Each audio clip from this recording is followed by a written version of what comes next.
this for a second. ASML is essentially pulling its 2030 sales targets forward by 4 full years. They are projecting an absolute powerhouse of a growth cycle right now.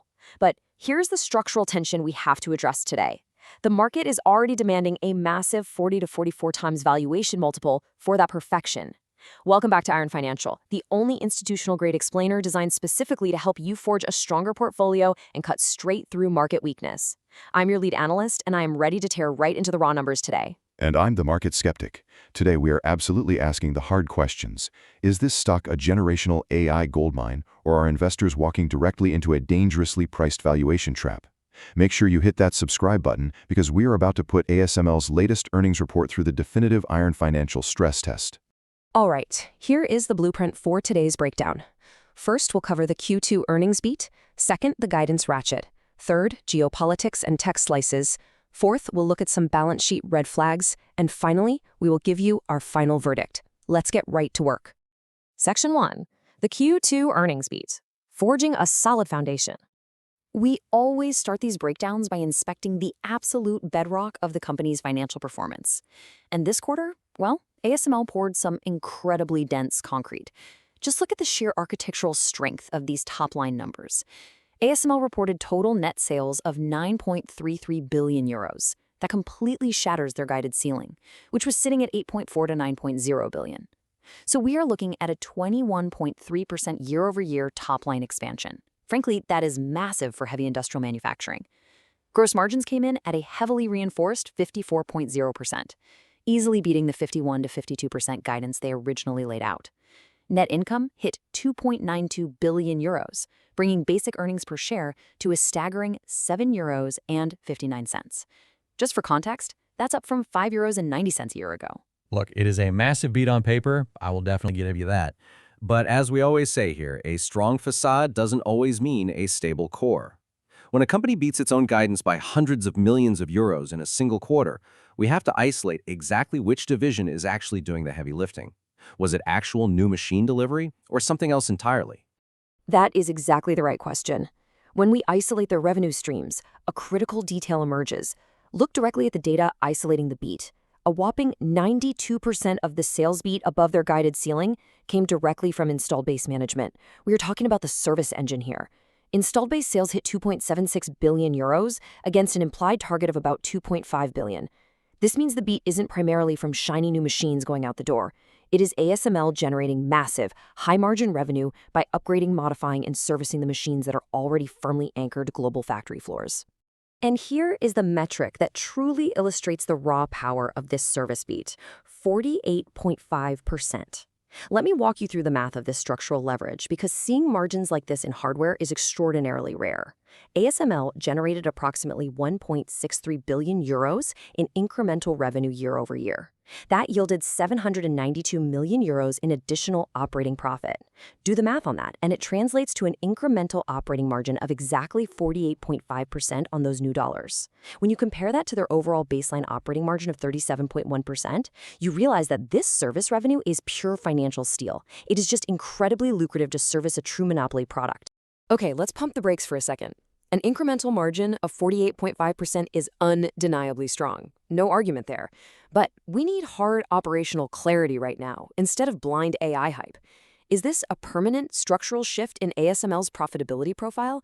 Or is this just a temporary spike, driven by semiconductor fabs desperately upgrading their legacy systems because they are stuck waiting on the next generation of high-end EUV lithography machines to be fully deployed? Think about it.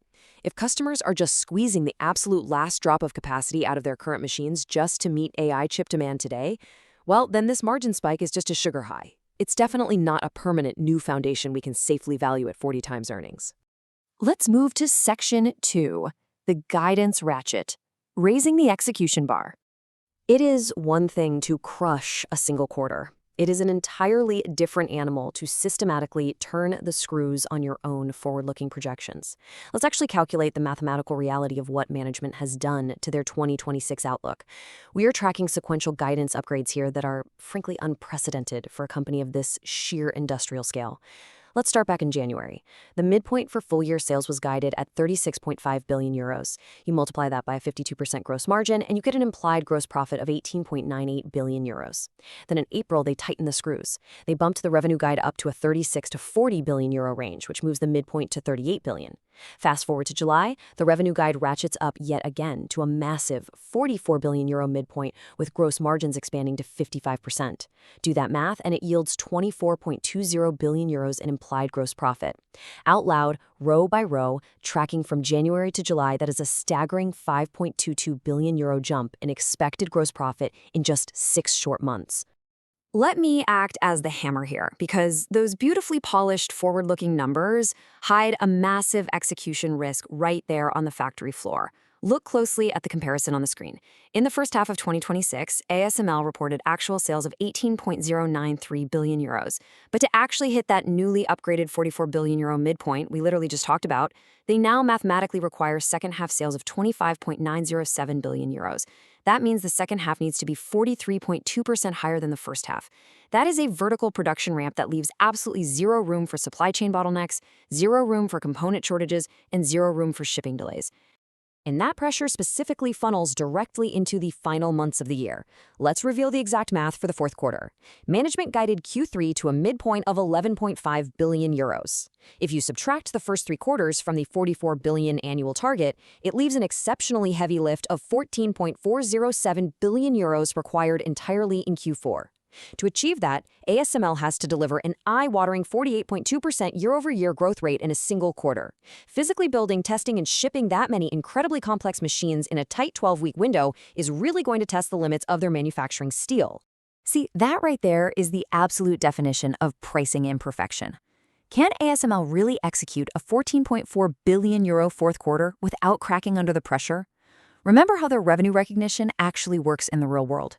A machine is only recognized on the balance sheet after delivery, complete installation, and formal customer acceptance. These are machines that take multiple Boeing 747s just to ship across the globe. If a single logistics bottleneck delays a customer from signing off on a handful of these massive EUV systems right before New Year's Eve, that 14.4 billion completely crumbles. As an investor, you have to ask yourself, are you walking straight into a trap disguised as a growth story? Section 3. Geopolitics and tech slices. Examining the structural impurities. We definitely need to examine the structural impurities threatening this foundation, specifically looking at exactly where these machines are going and what technologies are dominating the order book. Breaking down the exact composition of Q2 system sales by geography reveals extreme concentration. Looking directly at the geographic breakdown, South Korea absorbed a massive 45% of shipments. This is heavily driven by fierce competition and massive investment in memory and DRAM architecture. Taiwan sits at 23%, reinforcing their historical logic and foundry dominance. But the really critical slice to isolate here is the 19% exposure to China. Overall for the year, China is expected to represent about 20% of total system sales. And when we slice the shipments by technology, the bedrock of the AI trade becomes undeniable. Extreme ultraviolet, or EUV lithography, makes up 57% of the technology shipments. ASML holds an absolute, uncontested monopoly in high-end EUV lithography. These machines use light with a wavelength of just 13.5 nanometers to carve microscopic circuits into silicon. This is literally the hardware required to print the most advanced chips powering the artificial intelligence revolution. And ASML is the only company on Earth capable of forging these tools at scale.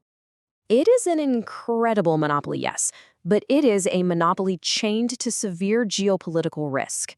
Look at the proposed Match Act, currently making its way through the regulatory pipelines. If export controls are forcefully widened by governments to restrict not just next-generation tools, but also older deep ultraviolet machines and the highly lucrative servicing of existing equipment in the region, how severely will that hammer ASML's 19 to 20% China exposure? Remember, we don't take political sides here at Iron Financial. We look strictly at the math and the operational risk. And mathematically, a swift regulatory stroke could wipe out a fifth of their revenue base practically overnight. Is this geopolitical pressure a fatal flaw for that upgraded 2026 outlook we were just talking about? Moving on to Section 4, Balance Sheet Red Flags, Stress Testing the Cash Flow. That geographical exposure is a critical load-bearing risk, for sure. But now it is time for a rigorous autopsy of the financial statements to actively look for cracks in the armor. We need to stress test the actual cash flows supporting this massive operation. Market skeptic. Let me jump in here, because this is exactly where the beautifully polished narrative hits the unforgiving reality of manufacturing. In the first half of 2026, ASML reported a pristine accounting net income of 5.67 billion euros. But when you look at the actual cash entering the vault, their first half free cash flow was a deeply negative 1.29 billion euros. You cannot pay dividends, you cannot fund share buybacks, or expand factories with accounting profits. You need hard cash. While Q2 did generate 1.32 billion euros of positive free cash flow to soften the blow, bleeding over $1 billion in cash over a 6-month period while aggressively raising full-year guidance, that is a stark divergence. It's a massive red flag we have to monitor. While the cash didn't just vanish into thin air, it is physically locked up in the supply chain. Trace the working capital requirements on the table right here. We are seeing accounts receivables surging massively to 7.81 billion euros. That means machines have shipped, customers have them, but the cash hasn't fully settled into ASML's bank accounts yet. Furthermore, inventories are now locking up a staggering 11.74 billion euros. This is capital literally trapped in glass, lasers, and unfinished machinery. Now, the operational debate is this. Are these surging receivables and massive inventory builds simply the normal, temporary pains of a factory ramping up raw materials to meet that massive 25.9 billion euros second-half demand we talked about? Or are we looking at a dangerous bottleneck where capital is stranded on the factory floor and the company is choking on its own growth? Section 5, the final verdict. The iron financial stress tests. We've inspected the foundation, we've calculated the guidance ratchet, evaluated the structural risks, and stress-tested the balance sheet. Now, we prepare to run ASML through Iron Financial's definitive 3-part gauntlet to forge a final unyielding conclusion. Let's rapid-fire through the tests. First up, the Q test. Do they have the customer demand lined up at the door? Yes. With intense AI logic and DRAM memory investment, and major players like Intel spinning up high-NA UV production, order visibility is incredibly solid through 2028. That is a clear pass. Market skeptic. Second, the factory test. Can they actually build and ship the machines on time without choking their cash flow? We give this a conditional pass. The first half cash flow was negative due to those massive inventory builds we just unpacked. We need to see receivables and inventory materially decline and turn into cold hard cash as the second half revenue ramp is completed. They must execute on their 2027 and 2028 capacity expansions without major supply chain failures. Lead analyst. Finally, the price test. With the stock commanding a highly demanding 40 to 44 times valuation multiple based on future estimates, we have to heavily flag this test. There is absolutely zero margin for error in the price tag. To synthesize the ultimate risk here, we turn directly to the core analytical takeaway from our source material breakdown. Quote, investors may pay today for the monopoly, the capacity expansion, and another major year of earnings growth before all three have been delivered. End quote. That is a razor-sharp warning. The technological foundation is incredibly solid, no doubt, but the market has essentially priced in absolute execution perfection before the heavy lifting of the fourth quarter has actually been completed. Market skeptic, so we leave you with the ultimate question today. Based on the structural leverage, the massive Q4 execution risk sitting on the factory floor right now, and the looming geopolitical pressures restricting their global footprint, is ASML a generational AI goldmine or a dangerous valuation trap? You have the hard data. You know exactly where the cracks in the armor might form, and you know exactly how strong the underlying steel truly is. It's time for you to decide if you are forging a stronger portfolio or walking into a trap. Thank you for joining this institutional breakdown on Iron Financial. Don't forget to hit subscribe for more deep quantitative stress tests, and we will see you on the next explainer. Quick disclaimer, everything I share is for entertainment and informational purposes only. I'm not a financial advisor, so please do your own research or talk to a professional before making any moves with your money.